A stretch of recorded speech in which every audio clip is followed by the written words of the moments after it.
struggling a little bit to find the right title for tonight's talk, but something like Seeking Essence, or the essence of being, or the essential nature of being, something like that. Now, saying that kind of thing to some people will sound very abstract sounding. What does that mean? Sounds very abstract. But actually, I mean, in a way it is, and in a way it's really not.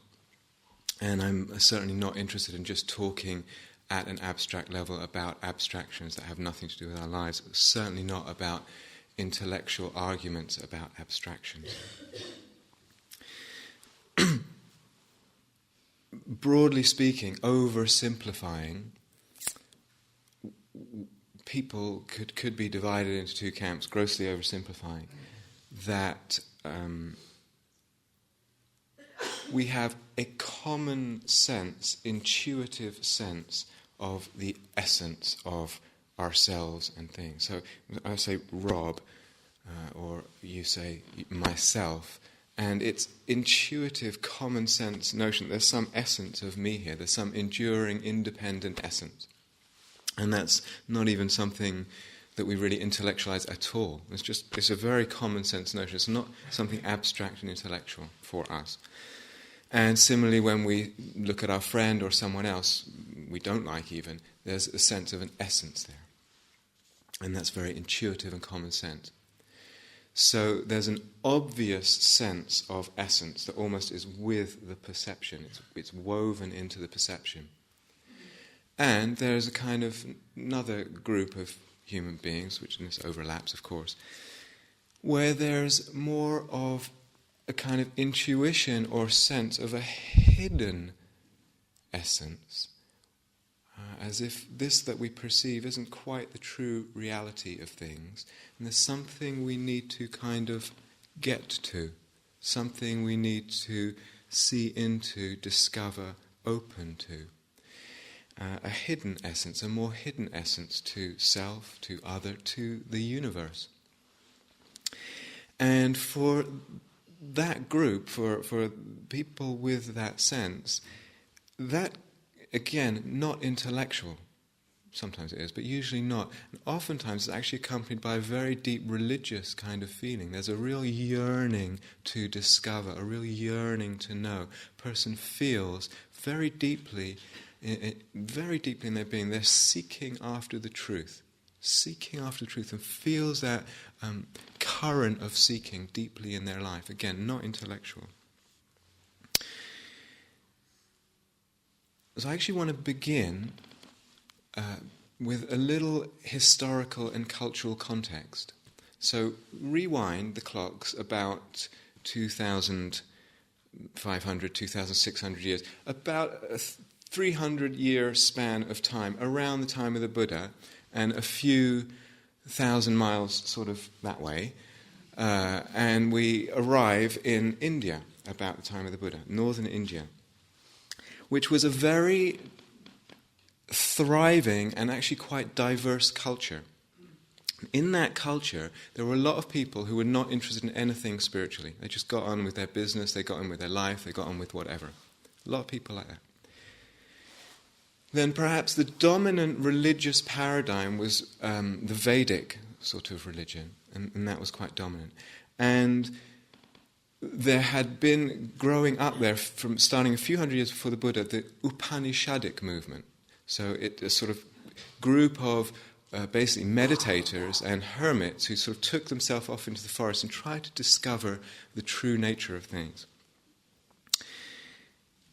Out of that Upanishadic movement was actually a collection of movements. What was quite common within it as a sort of philosophy and belief was, if you can find, if you can see, if you can realize, discover, if you can know your essence, capital E, yourself was what they more often called the Atman. If you can know the Atman, self, and again it's given a capital S, your soul, knowing that, realizing that, seeing that will be liberation. Liberation from a sense of constriction.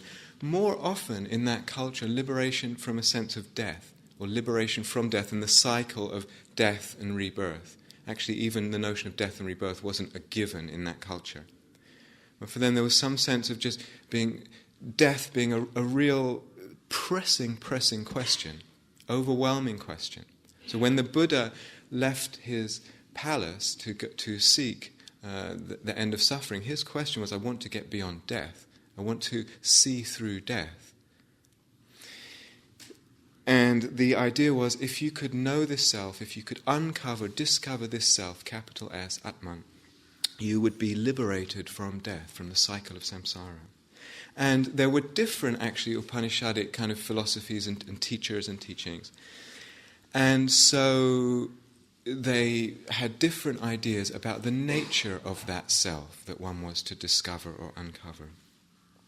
And for some it was more sort of here, some it was kind of an individual soul. For others it was more a cosmic self, a cosmic kind of oneness that we all kind of found the same thing. In a way, that period of time when the Buddha starved himself and denied his body, part of the theory behind it, part of the idea behind that was that the body and the bodily needs are kind of obscuring an opening or a seeing of this more insubstantial self, Atman, soul. And one part of the Buddha's incredibly original genius was actually to be able to step right out of that zeitgeist, right out of that sort of cultural paradigm, and just kind of wipe the whole slate clean. It takes incredible power of genius and originality to be able to do that in one's culture. Step right out, start from zero, wipe the whole thing clean, and say, what can I, as a human being, develop within me in terms of my consciousness, my heart, my seeing, my capacities, that I might understand? What do I know? I know there's suffering, and I have this sense, this intuitive sense that it's possible to be free of suffering. What can I develop so that I can understand that? Let's put aside this question of self and essence and everything. Just go right back and have as a paradigm instead what he came to call the Four Noble Truths. Just what leads to suffering and what doesn't lead to suffering. What leads to freedom. Interestingly, he didn't wipe the slate clean and arrive back at a kind of nihilistic, there is no essence, there is no soul, there is no cosmic whatever. There is no, it's just that we die and then that's it. Now that, as a philosophy, was actually quite alive and well in India at the time as well. People just, this is it, one life, it ends in death, which is extinction, better enjoy it. Have some fun while you can. Quite nihilistic, quite hedonistic, and that was quite alive and presumably quite vibrant as a sort of movement. But he didn't go to that extreme either, and he stayed with this sense of just, what do I know? Suffering, and the sense that can end. I can be free of that. And following his own seeing, his own capacity. Now those two, the idea that there is an essence that we can discover, a self, a true self, a soul, etc., and the idea that there is actually nothing, and this is just it, and one dies and that's it, and so you better enjoy it. Those are actually alive today, quite healthy and alive in spiritual and non-spiritual circles. So the Buddha didn't go back to ignoring the effects of actions on suffering. He didn't go back to this kind of nihilism. He kept that very clear. Certain actions, ethically, interpersonally, within myself, lead to suffering, and that's undeniable. He kept that. Afterwards, after he was awakened, etc., and he used to question people who were still in that paradigm of looking for a self, capital S, Atman, soul. And he used to say, well, out of all your experience, let's take your experience and take anything in your experience. Take anything you want that might be the self, that might be this thing you're looking for. Anything. And then say, is that permanent or impermanent? And they would have to say, well, it's impermanent, it changes. Clearly, because I've seen it change. And then he would ask them, if something changes, if something's impermanent, is that suffering or not suffering? Is it satisfactory or not satisfactory? Now, anything that changes can't bring lasting satisfaction. So the person will say, well, it's unsatisfactory. And then he would say, you're looking for this self, capital S, that's ultimately satisfactory, and yet all you can find in the whole totality of your experience is something that changes, therefore isn't satisfactory. So how can you call what is not satisfactory the self? Is it appropriate to do that? And they would have to say no. Sometimes he would go through this with a person, they would get completely enlightened right then, which is very short and sweet and lovely. But there was a certain view that he was probing with a certain angle. Fast forward about 1800 or 1900 years, and much more this way, Western Europe, Florence, nice places, around the 14th century, end of the Middle Ages, beginning of the Renaissance. Certain totally unquestioned mindsets and views and assumptions in the culture, I'm a terrible historian, but slowly or suddenly began to crumble and be replaced. So basically, unquestioning belief in God, the culture moved from a very religious culture, an unquestioningly religious culture, to a much more secular culture. Much more emphasis on secular ideals and pursuits and notions and seeing. Even, or as significant as that, the rise of the notion of the individual wasn't really a very common notion before that in Western culture. Correspondingly, and perhaps to do with the end of the sort of era of bubonic plague, etc., death wasn't such a total force, presence that was staring people in the face with a threat day and night all the time. Death wasn't so prominent. All this huge, massive shift in the cultural zeitgeist, and obviously with great benefits, but some drawbacks too. And one of the drawbacks we suffer from today, which is the overrise of the individual and the prominence of me, and then all the problems that brings. Me and the personality and my personality, and am I okay, and am I good enough? So nowadays in the West, there's actually a slightly different, it's not saying it's all one or all the other, comparing these two cultures. There's a slightly different sort of set of assumptions and problems that we deal with. This self that we deal with today is more of the personality. The personality self is mostly the self that every day we struggle with. That's what we have the most dukkha with. Again, not everyone, and don't want to paint a black and white picture here. And we know it's not that we have a sense of a self being something that's perfect and radiant and beautiful. This self we feel as a personality is suffering. We feel the contraction of it, we feel the pain of it, we feel the self-judgment of it, we feel the criticism of it, we worry what other people think.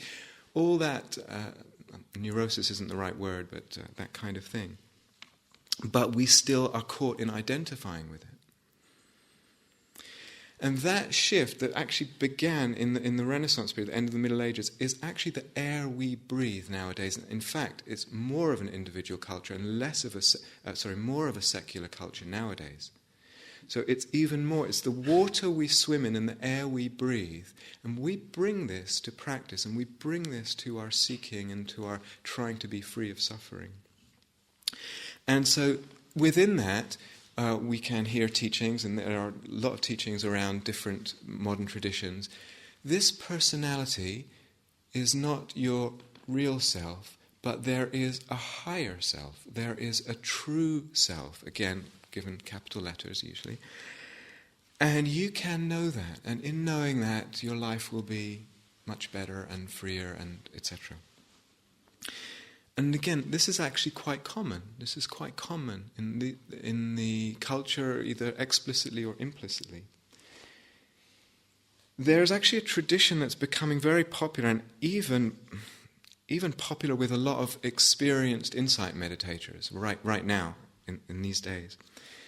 And the principal founder of this movement, this tradition teaching, calls this thing that we're after, the word he gives for it is essence.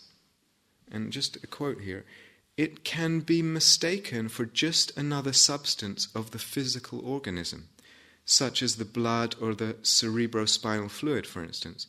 But most commonly, it is mistaken for a feeling, an emotion, or a flow of sensations or energy." Now, any long-term meditator will recognize that sort of flow of sensations, as energy, as just some pleasant feelings that flow through the body because of the meditation is deepening. How easily want to slap something on it and call it something much more ultimate and much more, I'm not saying it's not significant, but much more significant. Or even deeper state of meditation, one can be meditating and everything just begins to fall away, and all that's left is this kind of sense of inner luminosity and stillness. And one feels like one's reached something.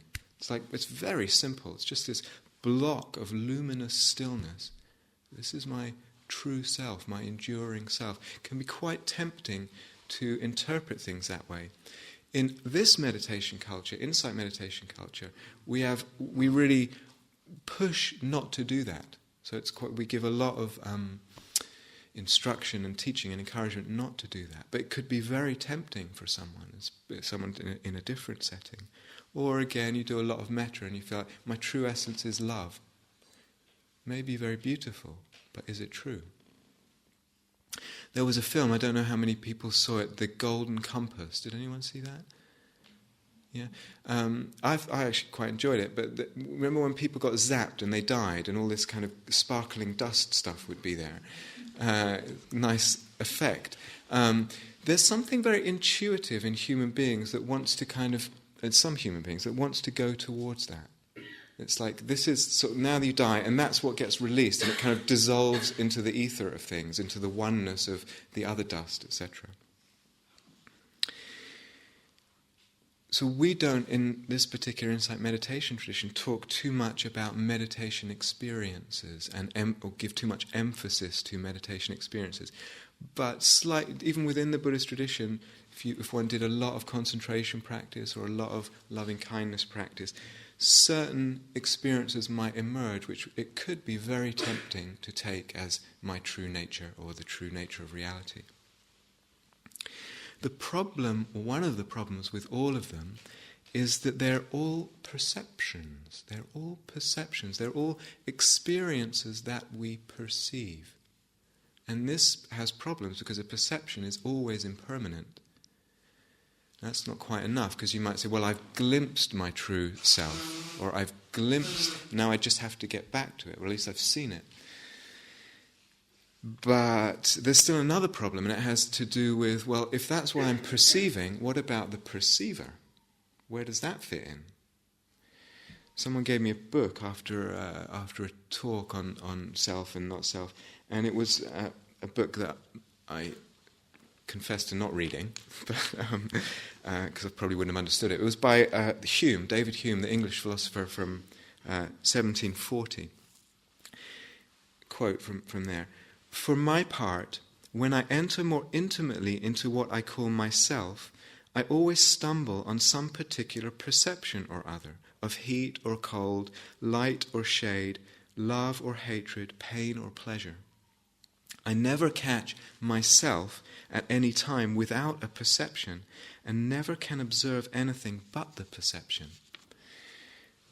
A few hundred years later, Bertrand Russell, I don't know where I got this from, but anyway, Bertrand Russell, the philosopher in the 20th century, following on from this, he said, "It does not follow that there is no simple self. It only follows that we cannot know whether there is or not, and that the self, except as a bundle of perceptions, cannot enter into any part of our knowledge." So the Buddha also was very aware of this. he was very careful in his teaching not to define the self. So there's never anywhere in the Buddha's teaching where you find him defining the self. Never. He also, interestingly, didn't say the self exists, but he didn't also say the self doesn't exist. There's something incredibly subtle about the Buddha's angle on all this.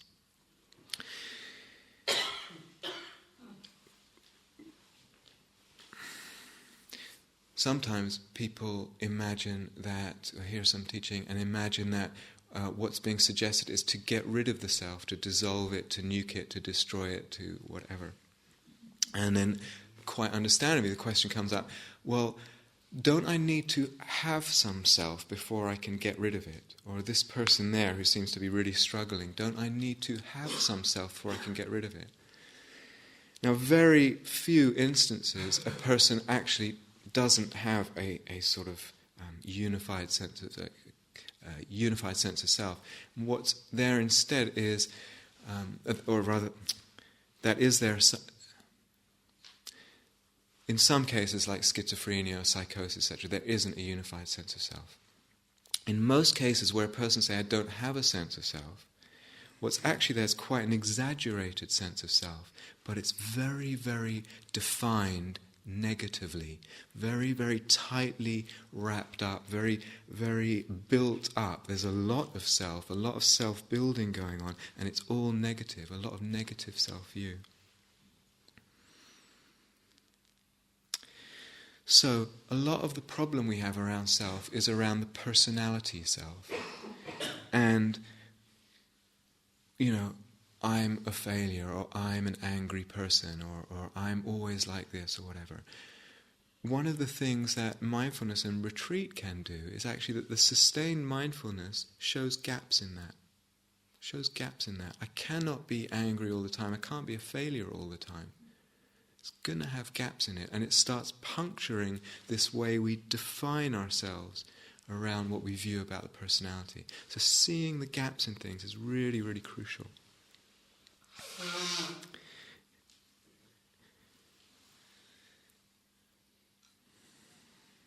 The Buddha, the way he would teach around this is less about there is a self or there isn't a self, as I said, and more about a training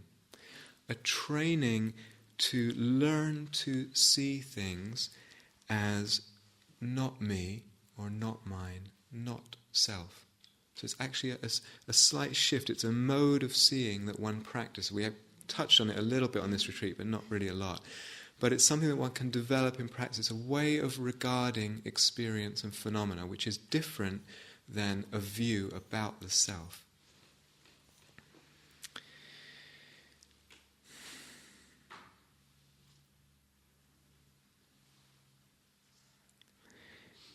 If I say as a personality that I am an angry person, I'm also overlooking something else. I am this kind of person, I am that kind of person.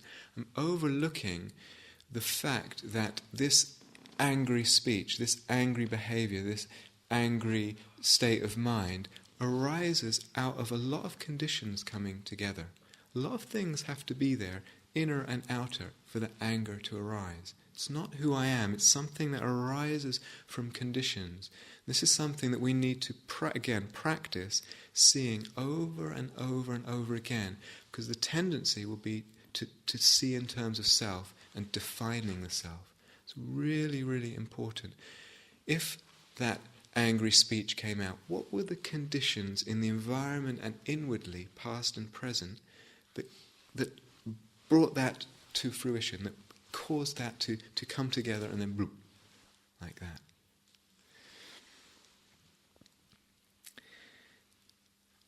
Okay, so we could stop there.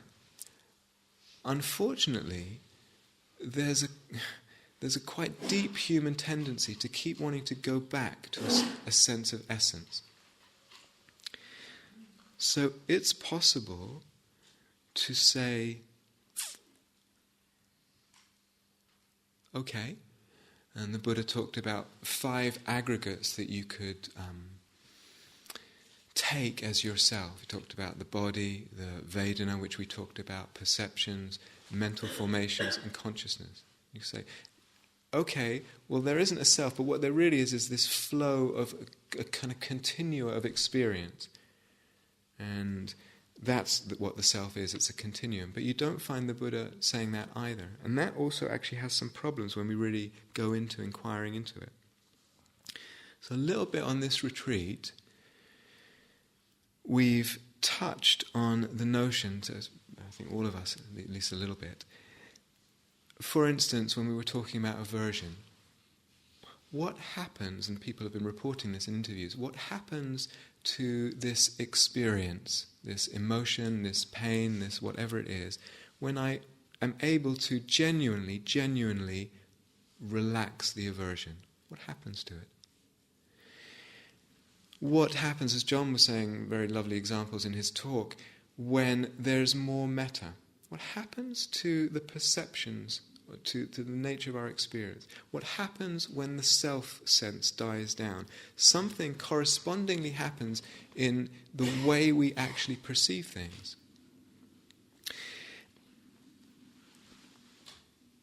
Which is the real place, the real point from which we can view reality? How much aversion will reveal the real sort of elements of existence? You understand? I can have a lot of aversion, and then this pain in my knee is really built up. Really, I'm struggling with it, and it's really looming large. Less aversion, a little bit less, relaxing it. What happens to it? Just softens a little bit. Bit less. What happens to it? What happens as the metta grows in the heart to the perception? Things begin getting much more fuzzy, much more open, much less defined, much less prominent. Where's the real point? Where's the point of reality? So sometimes it's really, really helpful to have a notion of, I really want to stress this, it's really helpful to have a notion of mindfulness and bare attention being something that we can kind of zero in, let go of a lot of stuff that we add to our experience, and zero in on a kind of basic, raw nature of reality. That's a really, really actually beautiful and helpful notion. But when we start going into it more, we realize actually you can't really find that basic reality. You can't find it. There is no flow of basic elements of experience that you can actually find. And when you really start going into it very deeply, you actually realize there isn't even a kind of independently existing time in which things flow in. Time itself begins to also just kind of fall apart as we really let go, really let go very deeply in meditation. So the whole nature of defining the self as a flow, which sounds very nice, even that's quite questionable.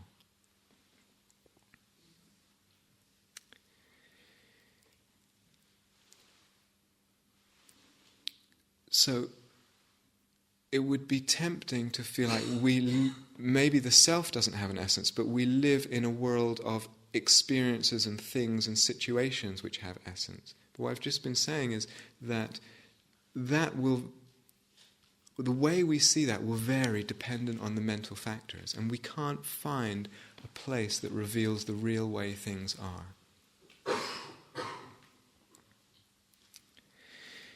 We do that with other people too. So we say, he's like this, she's like that, that's how they are. And we don't see how much our mood, how much our feelings at the time colours our sense of essence of the other person. Paradoxically, and John was touching on this in his talk, paradoxically,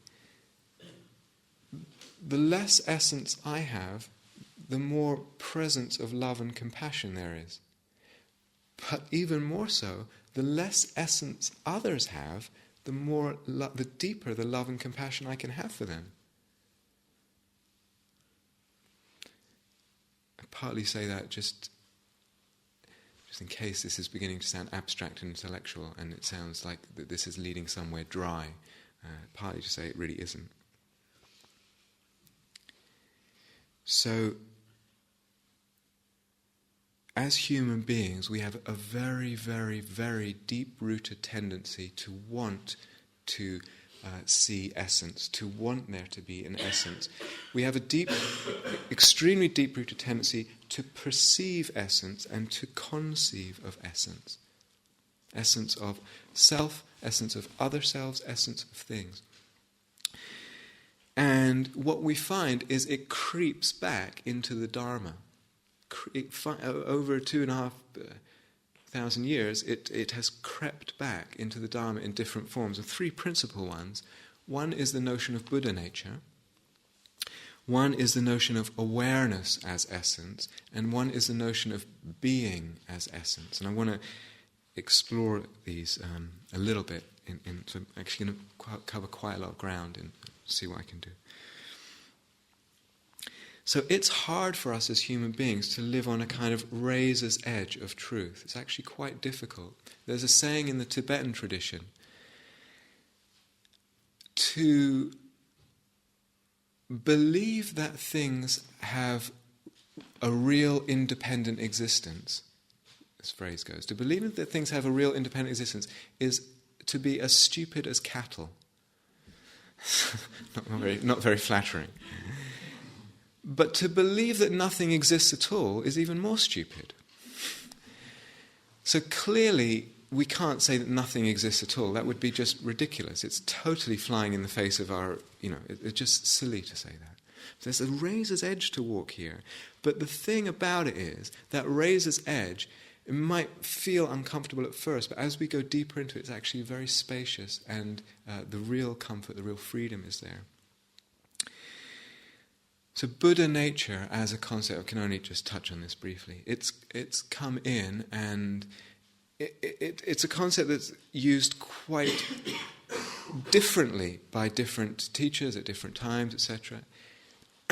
Sometimes you hear the teaching that there is something inside you called Buddha nature that is permanent, eternally blissful, and has an independent existence. An inherent, independent, enduring existence. And you find those teachings in the Dharma which seem to totally contradict what the Buddha was saying. If you probe deeply enough, you also find the more thorough teachers of that notion of Buddha nature saying, we're only saying that to balance a tendency of people saying there's no essence at all. It's a kind of nihilistic thing. There's a razor's edge here. So we hear this teaching of Buddha nature, and oftentimes you hear it as your Buddha nature. Your Buddha nature. And oftentimes it's kind of put out as like, I know you feel really bad about yourself, but just think you have a nice Buddha nature inside. And it's your Buddha nature, and you can know your Buddha nature. Now, that actually might be really helpful for some people at times. It might be a little sort of temporary raft. I don't want to be totally derogatory about it, but it can only be temporary. One has to believe in that and believe there's such a thing. And if you don't believe that there's something like this, you might as well say, well, we all have Buddha natures, well, we all have livers. It's like, what good is that to me if I'm depressed? So there's an element of belief that's needed, but there's also an element of, I need to perceive this thing eventually. Go back again, just a step. Which self am I? Which self am I? As John was saying in his talk, the more works both ways. I think he pointed to causality working both ways. The more metta he did, the less self. Which self am I? When there's a lot of metta and I'm very little self? Or when there's a medium amount of metta, or when there's a lot of metta? Which self am I? How much metta or how much aversion reveals the real self? So not just the real reality of objects that I perceive, but the real self. How much? Where there's a continuum there. Where on that continuum? Sort of exactly half? Where's that? Who's going to find that? Am I the self of oneness, which I can sometimes experience? John talking about this way of feeling of non-separation. Am I the oneness self? Am I a self that's vast and infinite, which one can also experience at times in very deep meditation? Am I that? One can even go beyond that vast infinite self in very deep meditation. Which one am I out of all that? The more sort of profound understanding of what Buddha nature means is the actual emptiness of self, the emptiness of self and the emptiness of the mind. It's actually that sort of emptiness of essence. So something's very important here, and it has to do with going back to the Buddha's fundamental question of what is helpful and what is not helpful. And sometimes we actually lose sight of that question nowadays, and I think it's really, really important not to lose sight of it. What is helpful and when is it helpful? So we can have all kinds of views and all kinds of beliefs and assumptions and ways of seeing, etc. Is it helpful and when is it helpful? Some people, and this is quite common nowadays, and even in Dharma circles, some people actually have a sort of propensity inside themselves to want the answer to be, an emotional or cognitive inclination to want the answer to be, there is no essence. And they want that also to imply that what the path involves is opening to this absence of essence in a way that opens one up to the existential terror of existence, that we're in a very, which we are, in a very uncertain world of kind of things dissolving in quicksand, etc. And that, being courageous enough to touch the terror of that, is somehow an end point in the path. Very, very careful here of our modern cultural zeitgeist, our modern cultural paradigm, which is actually extremely secular and a little bit nihilistic, or even a lot nihilistic, in the sense that life is quite meaningless. Pretty much there's extinction at death, etc. All of that put together, there's a modern secular zeitgeist which actually influences us quite a lot, and we're in it, and we often assume that we don't see that we're seeing out of it. We don't see that we're seeing out of it. And we actually need to question it. We really need to question it, because that's what we're in right now. The Buddha does not talk about the end of the path being some kind of openness to terror or something like that, or openness to...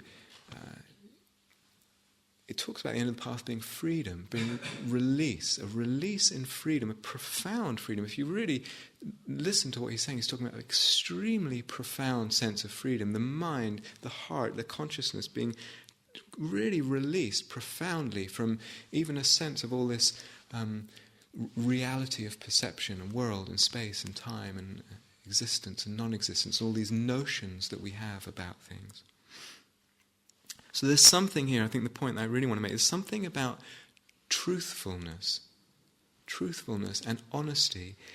And am I pre-deciding a question like this? There is essence, there is a soul, or there isn't a soul. Am I pre-deciding that? Am I pre-inclining one way or another? There's something about a real integrity of truthfulness. Am I pre-deciding without either a real meditative depth or even a dedication to finding out for myself? The other thing that can happen, and again, it's relatively common, is that a person reaches a certain point in their practice and then stops questioning all this, just stops questioning. And there are certain places that are quite common to stop questioning. And one of them is around the second thing I pointed at.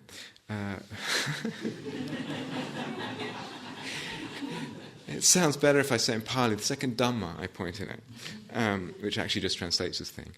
Anyway, awareness. So,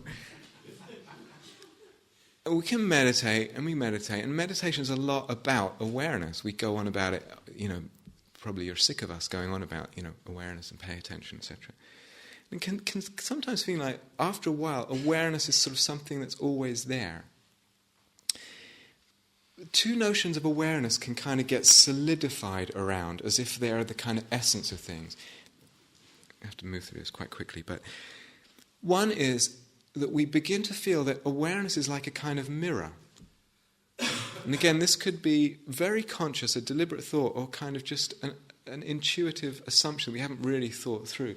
There's a kind of, what awareness does is it's like a mirror to the world, and the world gets reflected somehow in awareness. But there's real problems in a notion. And that mirror, again, it can be a useful notion because we have a sense of something being really steady. So whatever's reflected in the mirror, well, the mirror doesn't care. It just doesn't care. So going back to this question, very helpful at times, very helpful. You get this sense of something really steady, really not caring what the experience is that's coming up, that's being reflected. Very skillful to use in meditation. Is it ultimately true? No, it can't be ultimately true. There's a couple of problems with it. One of the problems is what I alluded to earlier, that the notion of a mirror implies the sense of some objective representation of reality. So when we look in the mirror, yeah, that's me, look, I can see everything there, and it's exactly what it looks like. But we've said that perception is shaped. The reality that we see is shaped and coloured and built, etc., by the factors in the mind. There isn't such a thing as an objective reality in that way, or even an awareness that exists kind of independently of that, the way a mirror would stand independently. But the second, more common way, this is really as practice, it's really common with long-term meditators, quite long-term. So I'm talking about views that are actually quite prevalent in our meditation culture. And this is quite a common, lovely experience that can open up in meditation as one gives oneself to the practice over time, is that awareness begins to open out and become very vast and very spacious and very still and very beautiful. And it feels like everything is happening in that awareness. Everything, like sounds, just arising and disappearing, and sights and body sensations and thoughts just arising out of that awareness, disappearing back into an awareness, effortlessly, infinitely, vastly, peacefully, holding it all, unmoved, unfazed by anything in it. Beautiful experience, a lot of freedom in it, a lot of insight in it. And at that point comes a lot of naming. A lot of capital letters goes on as well, in the sense of calling it consciousness with a capital C, awareness with a capital A, cosmic consciousness, capital C, big mind, capital B, capital M, mind, capital M. It's so striking and beautiful as a meditation experience. A person goes in and out of this and gets a sense of it more or less or something. And I don't want to play this up either, but just kind of to make a larger point here. Ground of being, which was actually a phrase that theologian Paul Tillich coined. It's from a different tradition. It also seems to have a lot of parallels if you read modern physics, if you're interested in that kind of stuff, and quantum mechanics, or not so much quantum, but that kind of field theory, etc. There's the notion of a kind of substrata of existence that's pervading the universe, out of which everything arises and then disappears. And everything is of this one energy substance. And the actual meditative experience, beautiful meditative, freeing meditative experience can actually seem like that, look like that. And a person thinks, this is it. This is it. All I have to do now is kind of get to know this and get to familiarize myself with letting go into that and really knowing it.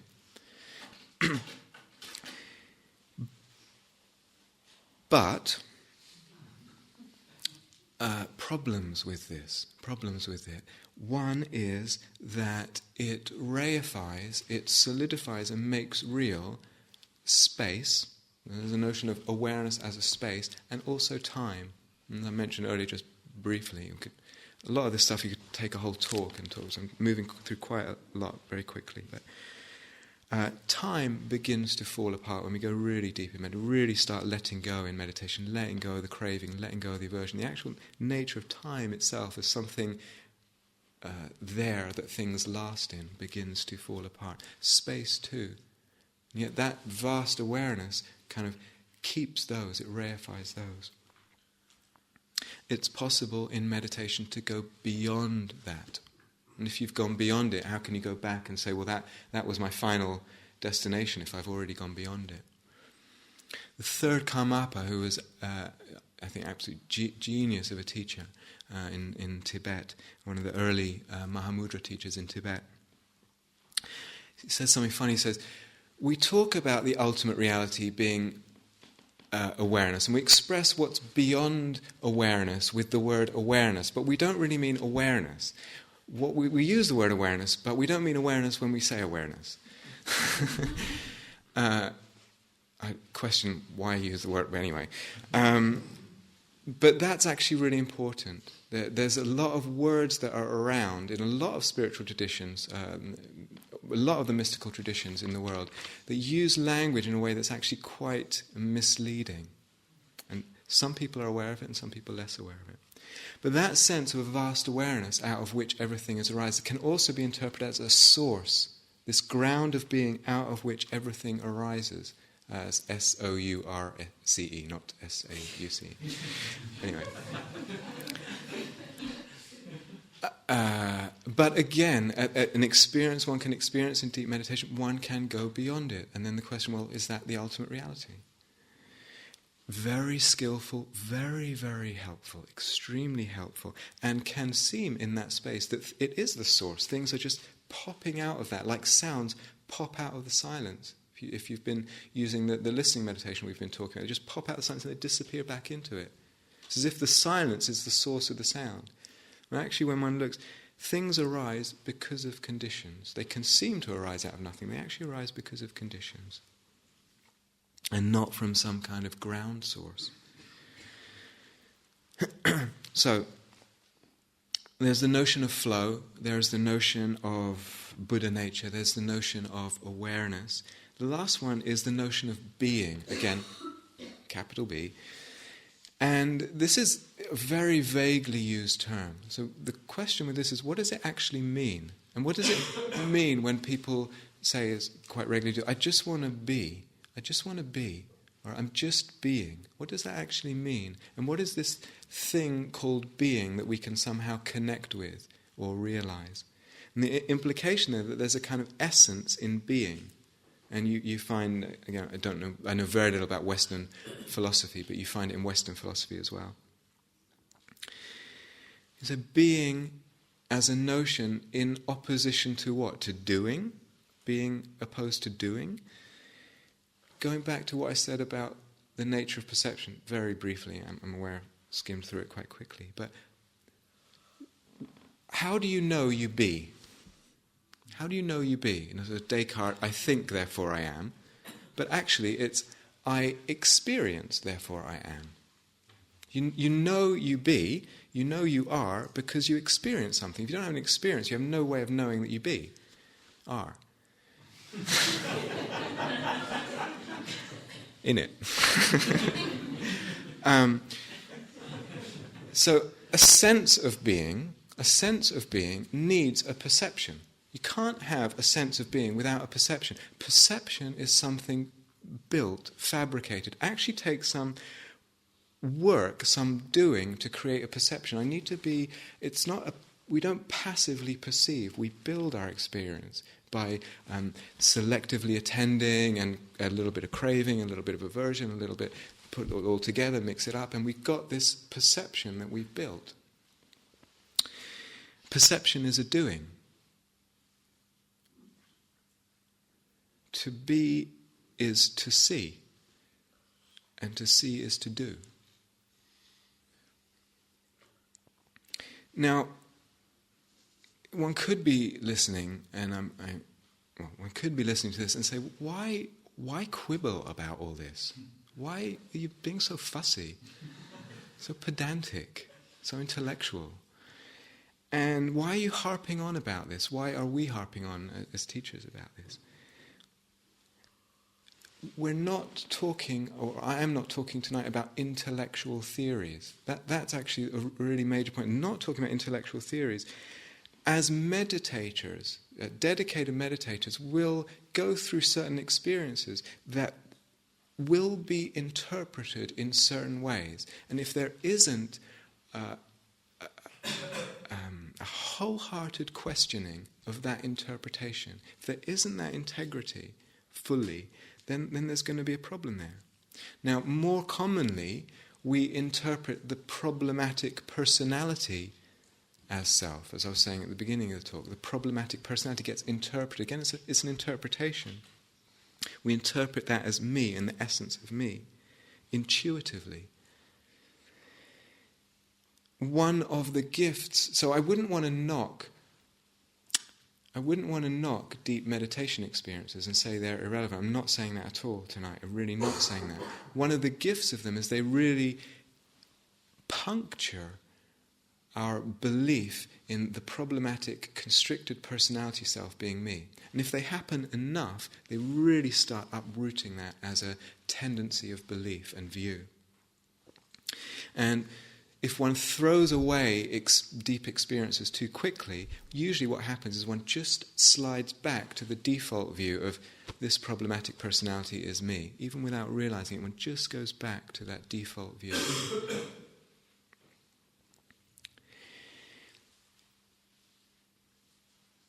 So why quibble about this? Why go on about it? It's because letting go of essence, letting go of a kind of seeking for it or constriction around it one way or another, actually leads to freedom. And the more we see through essence, the more we see it for what it is, the more freedom there is, and more, depending on how much we see and how deep that seeing is. Until it gets to where it's actually an indescribable kind of freedom. It's really a freedom that's indescribable. So the Buddha he said that person, that monk, that person who sees no essence in existence, who sees no essence in being, like one seeking flowers in udumbara trees. Now I think that's some certain kind of fig tree that has no flowers. Will give up notions of here and there, give up notions of now and then. Like a snake shedding its skin and that skin withering into dust, one who sees no essence in existence, no essence in being. More succinctly at another time he said, for one who sees, for one who understands, there is no thing, there is nothing, there is no thing. At another time he said, there comes a point in understanding all this, and understanding how our perception of self, of other, of things is built, how it's dependently arising through mind factors, etc. There comes a point when one no longer asks questions about existence, past existence, future existence, or present existence, such as, am I? Do I exist? Or is it? Now, the it could be anything. It could be this emotion, this Gaia House. It could be anything, in or out. Is it? Does it exist? Or am I not? Do I not exist? Is it not? Does it not exist? You no longer ask, what is it? What is it? Or what am I? Or who am I? One no longer asks, who am I? One no longer asks, he goes on, why is it? Or why am I? One no longer asks, this thing that it is, or this thing that I am, where has it come from? Where will it go? Where have I come from? Where will it go? Part of the implications of that is that one loses one's attachment to conceiving in terms of the language, let's say, a soul or an essence, or the journey of my soul, or my purpose, or this thing in my life is happening for this purpose, it's God's will, or whatever. Or even conceiving in terms of being one with everything, or being a part of everything even. One just lost the grip of that attachment to that conceiving. So for the Buddha, there was this, as I said before, there was a radical shift in his view. It sounds so small when we say it, but it's completely radical. Moving from seeking essence to looking at actions, all kinds of actions, gross actions in the world, ethical actions, internal actions, and seeing out of all those actions which ones lead to suffering and which ones lead to freedom. When I say it like that, it sounds like, right, okay. Completely radical and completely brilliant. Even more brilliant, even more of a radical genius, the views we have are actions. So to have a certain view or belief in the mind is an action. To have a view of I am a failure colors, shapes, builds experience extraordinary to an extraordinary extent. To have a view operating in the mind of it is like this, or this situation is terrible, or it is X, or whatever, or even it is, actually, as a subtle view, this exists. That view is an action which actually leads to suffering.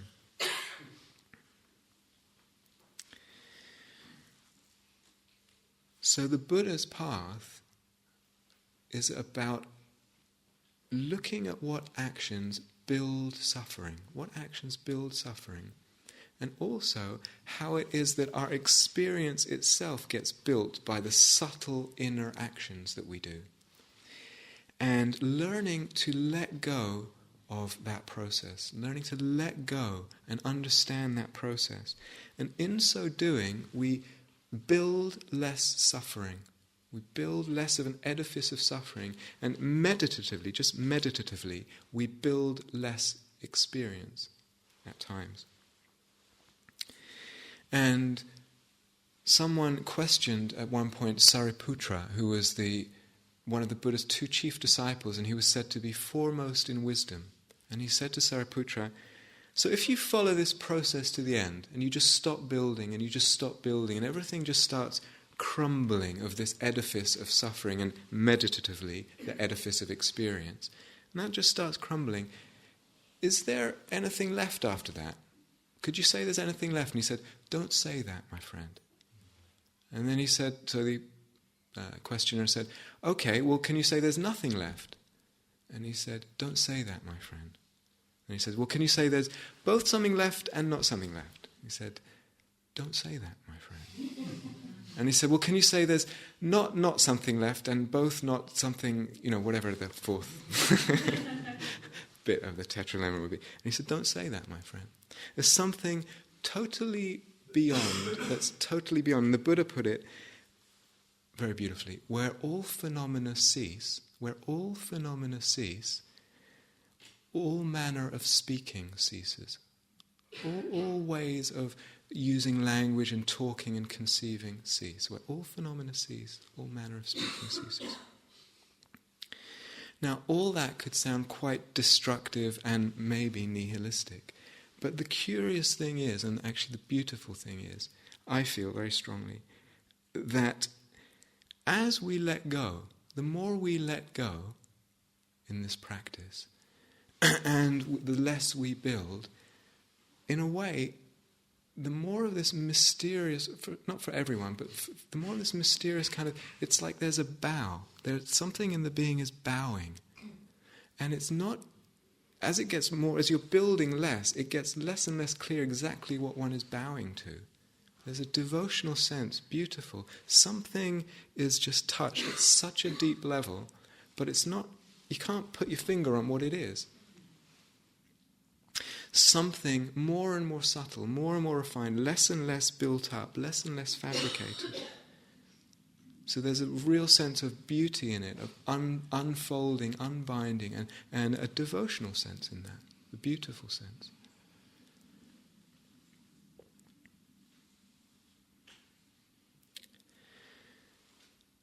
Let's just have a moment of silence together.